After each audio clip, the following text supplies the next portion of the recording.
Good morning, ladies and gentlemen. From the NBC studios in Chicago, Skelly Oil Company presents the first network news commentary of the day. This is Louis Rowan speaking in the absence of Alex Dreyer. On the Russian front, the Red Army has opened a new major offensive. Adhering to their familiar flexible strategy, the Soviets, while maintaining their heavy pressure on the Germans in the southern sector of the long battle line, have launched a powerful drive in the center of the front. The scene of this latest action is in the Pripet marshes, stretching from the northern Ukraine into pre-war Poland. Overcoming strong German defenses, the Russians broke through on a 20-mile wide front, scoring advances up to 10 miles in depth and capturing 30 towns and villages.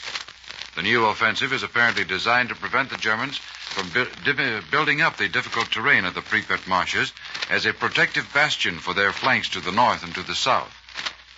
Just below the Pripet marshes, the Red Army has broadened its lines in pre-war Poland with the seizure of the important railroad junction of Sarny and several neighboring settlements. The loss of Sarny was an especially heavy blow to the enemy's communication system. It deprived the Germans of the last north-south railroad in eastern Poland, and it might force them back as far as 85 miles to the west, where the next rail link is available to them for the movements of men and materiel. Farther to the south, the Russians have tightened their ring around the Nazis in the Dnieper Loop with new advances on various sectors.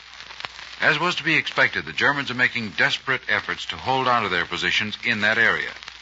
Fresh enemy reinforcements have been thrown into the battle, and a series of heavy counterattacks has been made by the Germans against the most dangerous Soviet spearhead near the upper reaches of the Bug River. But all attacks collapsed before the withering fire from massed Russian artillery. The gains made by the Red Army during the last several days have disrupted the German defense positions in the Dnieper Loop to such an extent that the outcome in the great battle may be decided by the end of the week. In the aerial war against Germany, Allied military leaders are still weighing the effects of the record raid carried out by the American 8th Air Force yesterday. Objectives of the great operation were 3 fighter assembly plants in central Germany, and the avowed purpose of the attack was to weaken decisively the German defense against the forthcoming invasion of Europe. It has been generally accepted for some time that the fighter plane will constitute Germany's main defensive weapon, and consequently, the enemy's fighter-producing plants have been put high on the list of targets for American and British bombers.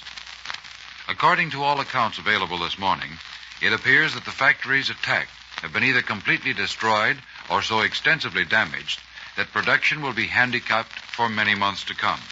And Allied air experts in both London and Washington are inclined to believe that the raid was the most crippling blow of the war against the Nazi air arm. The operation cost the attacking force a total of 64 planes out of about 1,500 participating in the flight. This is the highest loss ever suffered by the 8th Air Force in a single day's operation. But in spite of this loss, it can be expected that such attacks will be repeated until overwhelming Allied supremacy in the air is assured. This has been forecast by General Arnold, Chief of the U.S. Army Air Forces. General Arnold stated last night that were it not for continuing attacks against the production capacities of German aircraft factories, the Nazis might well have succeeded in doubling their fighter strength and thus increasing the difficulties which must be overcome by Allied amphibious landing forces.